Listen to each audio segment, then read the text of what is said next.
नमस्ते दोस्तों, नमः शिवाय। तो आज मैंने यानी कि मंडे को मैंने भगवान के लिए बढ़िया सी खीर बनाई थी, लेकिन गाय के दूध की बनाई थी। और ये बहुत बड़ी गलतफ़हमी है लोगों की कि गाय के दूध का जो होता है खीर वो बढ़िया नहीं बनता है या बढ़िया रबड़ीदार नहीं बनता है। तो मैंने बहुत ही बढ़िया बनाया है, एकदम रबड़ीदार, एकदम मतलब जिसने भी खाया ना सबने बहुत तारीफ़ की। मतलब मंदिर में मतलब प्रसाद लेके जाने के बाद ना सबसे ज़्यादा खुशी तब मिलती है जब हर आदमी या तो बुला के तारीफ़ करता है या पूछता है कि प्रसाद कौन लेके आया था। तो मुझे बहुत खुशी मिलती है, तो मैंने बनाया था। वही वाली रेसिपी आज आप लोगों के साथ शेयर करूँगी टिप्स और ट्रिक्स के साथ कि कैसे खीर बढ़िया बनेगी और बहुत फटाक से बन जाएगी। तो वीडियो को पूरा देखिएगा और अगर पसंद आए तो प्लीज़ लाइक ज़रूर करिएगा और चैनल को सब्सक्राइब नहीं किए हैं तो कर लीजिएगा। तो देखिए, सबसे पहले मैंने बड़ा सा बर्तन चढ़ा दिया है। मोटे तले की कढ़ाई या बर्तन जो भी है वो मोटे तले की होनी चाहिए। पहले थोड़ा सा पानी डाला है ताकि दूध एकदम से डालेंगे ना तो जलेगा नहीं या फिर नीचे ना दूध लगता नहीं है, क्योंकि अगर खीर जल गई तो समझो कि पूरा टेस्ट ख़राब। और उसके बाद मैंने गाय का दूध लिया था, क्योंकि मैं भोलेनाथ के लिए बना रही थी खीर। तो गाय का दूध लिया था और 3 लीटर दूध लिया था मैंने। और दूध को मैंने पहले ही रख दिया था फ्रीज़र में एक्चुअली, इसलिए ऐसे आइस जैसा हो गया है। तो सबसे पहले मैंने सारा दूध निकाल लिया इसमें और गैस जल रहा है हमारा। उसके बाद से ना मैं आपको दिखाती हूँ, मैंने चावल को 1 डेढ़ घंटे पहले भिगो के रख दिया था। और चावल मैंने लिया होगा कितना, 150 ग्राम के करीब होगा चावल। मतलब एक कटोरी है, अभी आपको दिखाऊंगी मैं, तो उस कटोरी में ही मैंने लिया था। और उसको भिगो के ऑलरेडी मैंने रख दिया है, 2-3 बार धो के फिर भिगो के रख दिया था। दूध इधर गर्म होने लग गया है, आप देख सकते हैं आइस जो था वो मेल्ट हो गया है। तो अब मैंने चावल का पानी निकाल लिया है और इसको ऐसे हाथों से मसल लेंगे। तो चावल ना मैंने ऑलरेडी बासमती का टुकड़ा लिया था, लेकिन जितना छोटा टुकड़ा हो ना उतना अच्छा खीर बनता है। तो इसको ऐसे मसलने से ना ये बहुत अच्छा छोटे-छोटे टुकड़ा में कन्वर्ट हो जाता है। फिर इसको मैं अभी दूध देखिए उबलने लग गया है, बढ़िया झाग आ रहा है। तो दूध में मैं इसको डाल दूँगी अभी। और उसके बाद से ना ये पकता रहेगा आराम से। पहले तो थोड़ी देर तो चलाते रहना है लगातार, ताकि नीचे बैठे नहीं चावल और जले नहीं। और फ्लेम हाई रखना है। और थोड़ी देर बाद जब अच्छे से उबाल आ जाए, चावल थोड़ा सा पक जाए, फिर हम मीडियम फ्लेम करके इसको पकाएंगे।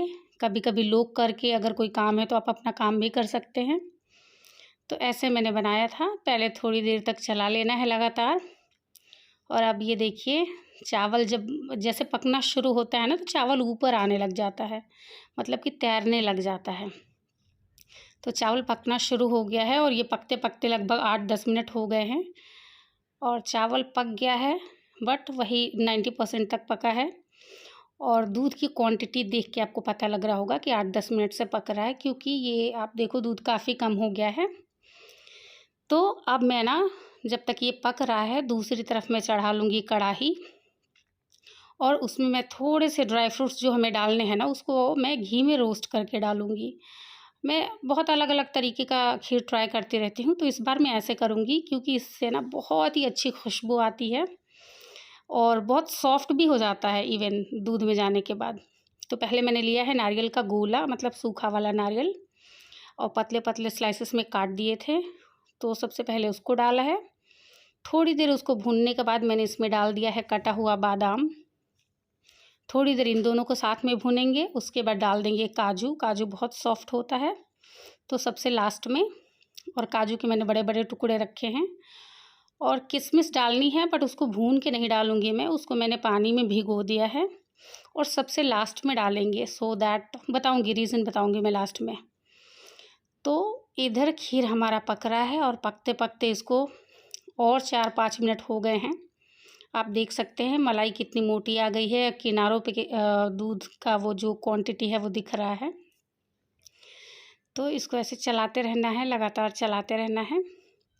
और अब मैं क्या करूँगी ना कि ड्राई फ्रूट्स जो है ना थोड़ी देर और पकाया है, क्योंकि अब खीर जितना लंबा बनता है ना उतना लंबा अगर वीडियो बनाए तो आप लोगों के लिए देखना मुश्किल होगा। तो इसको 5-7 मिनट और मैंने पकाया है। आप देख सकते हैं जो दूध है वो काफ़ी गाढ़ा हो गया है। तो अब मैं ये जो ड्राई फ्रूट्स भून के रखी थी इसको डाल दूँगी इसमें, और थोड़ा-सा बचा लूँगी बाद में गार्निशिंग के लिए। और अब ये ड्राई फ्रूट्स जो है ना ये दूध के साथ पकेगा, और चावल बढ़िया से पक गया है, कच्चा बिल्कुल नहीं है। बट खीर का मतलब ही होता है कि एक तो पानी बिल्कुल नहीं डालिए, और दूध को जितना गाढ़ा कर सकते हैं, मतलब गाढ़ा कर कर के ना इसका कलर चेंज कर दो आप।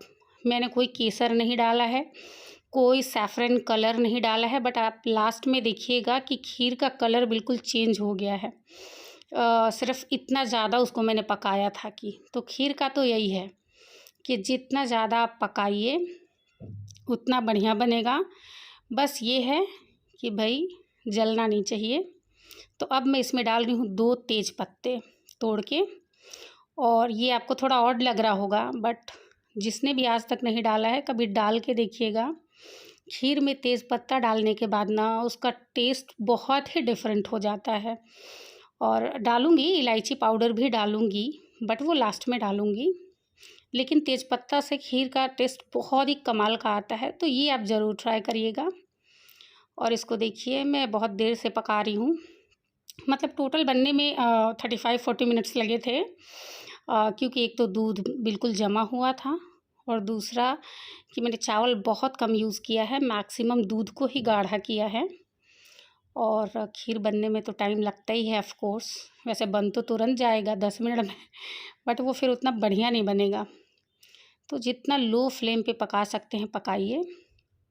और अब मैंने लिया है एक बर्तन, कोई भी बर्तन ले लीजिए आप, थोड़ा गहरा हो, और इस तरीके से ना चावल को छान लेंगे, मतलब दूध निकाल देंगे और सिर्फ चावल होगा, और इसको इस बर्तन में निकाल लेंगे। और आप जितना चाहें उतना निकाल सकते हैं। मैंने हाफ़ क्वांटिटी निकाली है, और हाफ़ चावल में ही रहेगी। तो आप अपने अकॉर्डिंग आप चाहें तो 2 बार में करके कर सकते हैं, 1 बार में कर सकते हैं, वो आप अपनी सुविधा के हिसाब से। बट ये बहुत ही बढ़िया ट्रिक है। ये कितना भी पतला दूध हो, खीर को बिल्कुल रबड़ीदार कर देगा। और ये एक स्टेप करने के बाद ना खीर फटाक से 2-4 मिनट में ही बिल्कुल गाढ़ी हो जाएगी। तो इसको मैंने निकाल लिया है, और आप देख सकते हैं करछी की मदद से उसके पिछले हिस्से से इसको अच्छे से हम मसल रहे हैं, ताकि जो चावल है ना वो पूरा टूट जाएगा, बिल्कुल पेस्ट जैसा बन गया है देखिए। अभी थोड़ा-सा मैं इसको और मसलूँगी, और बिल्कुल इसको बढ़िया से कर देना है, और भगवान के लिए बनाना है, इसलिए मैंने मिक्सी जार यूज़ नहीं किया। आप इसको मिक्सी में भी कर सकते हैं, बट ऐसे ज़्यादा बेटर है। और ये देखिए, ये मैंने इसको बिल्कुल, ये चावल टूट गया है। तो अब इसको वापस हम डाल देंगे कढ़ाई में। तो इसको डालते ही ना खीर जो है वो बिल्कुल गाढ़ा हो जाएगा, और जो थोड़ा-सा चावल बचा था वो साबुत मतलब खड़ा रहेगा। और ये वाला जो है चावल, ये बिल्कुल पतला हो गया है, तो तुरंत ही खीर गाढ़ी भी हो जाएगी, और इसका टेस्ट बहुत बढ़िया आता है, बहुत ही शानदार। और देखिए डालते ही खीर का टेक्सचर ही बदल गया, और टाइम बहुत बच जाता है इसकी वजह से, और खाने में अच्छा भी लगता है, क्योंकि खीर में बड़े-बड़े चावल दिखते हैं ना तो वो मज़ा नहीं आता खाने में।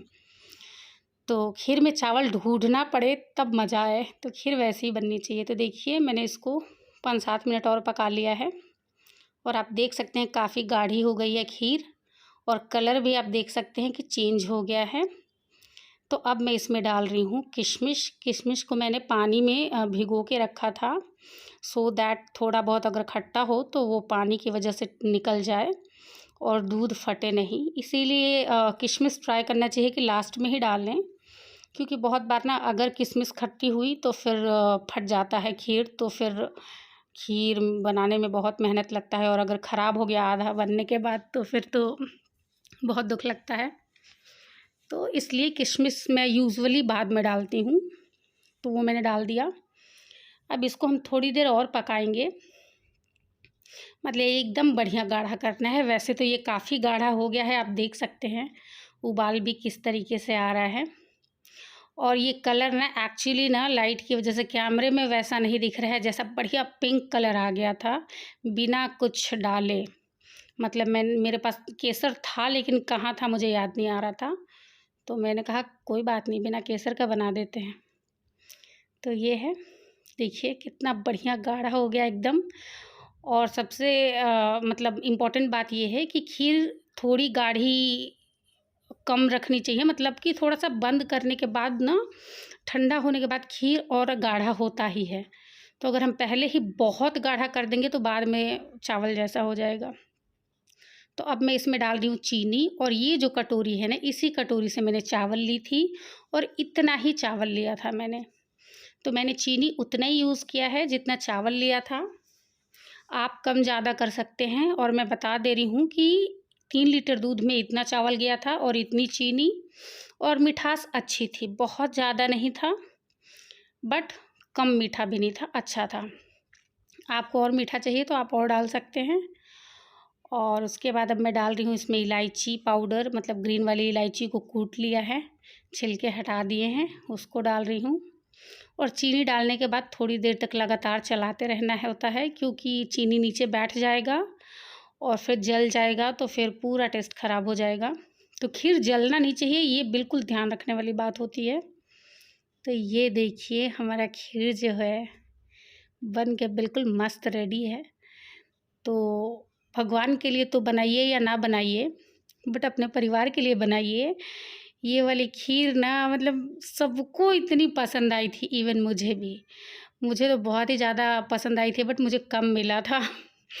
लेकिन मैंने कहा कोई बात नहीं, जब सब खा लेते हैं, सब खुश होते हैं ना, तो बनाने वाले को देख के ही खुशी मिलती है। तो ये मैंने बढ़िया सा बनाया था, और मैं भोग जब भी बनाती हूँ तो ठीक-ठाक क्वांटिटी में बनाती हूँ ताकि सबको मिल जाए। तो ये है आज का हमारा रेसिपी कह लीजिए, या भगवान का भोग कह लीजिए, या रबड़ीदार खीर कह लीजिए। और सबसे ख़ास बात ये है कि ये गाय के दूध में बना है, इसमें जो घी यूज़ हुआ है वो भी गाय का ही है, क्योंकि भोलेनाथ को तो गाय का ही दूध और घी पसंद है। और मैं ट्राई करती हूँ कि भोलेनाथ के पसंद का थोड़ा बहुत बना सकूँ कुछ-कुछ, टाइम तो नहीं मिलता है बहुत। तो अब मैंने गैस कर दिया है बंद, और थोड़ी देर बाद मैं आपको दिखाती हूँ। ढक देंगे इसको, पूरा नहीं ढकेंगे, थोड़ा-सा खोल के रखेंगे, क्योंकि जल्दी से ठंडा होगा फिर लेके मंदिर जाऊँगी। एकदम गरमा-गरम भोग भी नहीं लगता है। तो रेसिपी पसंद आई होगी तो प्लीज़ वीडियो को लाइक ज़रूर करिएगा। और ये देखिए, ये जो है, ये है इसका परफ़ेक्ट फाइनल लुक, जब मैंने ऊपर से ड्राई फ्रूट्स डाल दिया था। मिलते हैं नेक्स्ट वीडियो में।